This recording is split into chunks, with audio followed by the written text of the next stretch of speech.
ఏంటి అంటే ఇక్కడ టీచర్స్ ఉంటారు, పేరెంట్స్ ఉంటారు. వీళ్ళ సమస్యలు యూజ్ చేయాలా, మీ సమస్యలు యూజ్ చేయాలా, ఈ రెండు కమ్యూనికేషన్ కోసం ఈ రెండు బయటపడాలి. ఈ బయటపడితే కానీ స్కూల్ యొక్క ఉన్నత స్థితి పోలేదన్నమాట. ఇంత స్కూల్ నడపడం ఇంపార్టెంట్ కాదు, ఇంత ఫండ్స్ ఇచ్చడం ఇంపార్టెంట్ కాదు.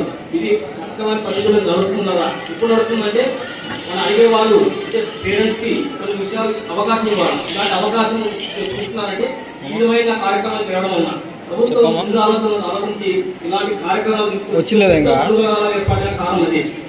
ఈ విధంగా చేయడం లోటు ఎక్కడ జరుగుతున్నాయి, ఎందుకు జరుగుతున్నాయి, వీటన్నిటి సర్ది చేసుకోవడానికి ఏర్పడిన కార్యక్రమం. కాబట్టి ఈ కార్యక్రమాన్ని బాధ్యతగా భావించాలి. కావున దయచేసి ప్రతి ఒక్కరూ మీకు జరుగుతున్న ఏమైనా సమస్యలు ఉన్నా, పిల్లల సమస్యలు ఉన్నా కూడా మీ వైపు నుంచి మీరు మీ చేతుల్లో ఉన్నది మీరు చేసుకోవాలి. ప్రతిదీ మన స్కూల్ అయితేనే కాదు, మన వైపు తల్లిదండ్రుల కూడా కొన్ని ఉంటాయి. మనం చేయాల్సిన పద్ధతులు ఏమి, మన పిల్లలకు ఎట్లా పంపించాలి, ఎలా చదివించుకోవాలి, మనం ఎలా క్రమశిక్షణ చెప్పాలి, ఎలా బుద్ధులు చెప్పాలి అనేది మన వైపు నుంచి మనం నడుస్తూ ఉండాలి. వీళ్ళు కూడా వాళ్ళ వైపు నుంచి నడుస్తూ ఉంటారు.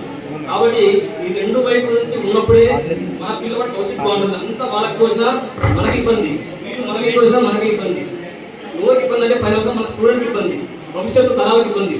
కాబట్టి ఇక్కడ అందరూ పేరెంట్స్ అయితే టీచర్స్ అయితే ప్రతి ఒక్కరు ఎవరి బాధ్యత వాళ్ళు నిర్వహించాలి. ముఖ్య ఉద్దేశం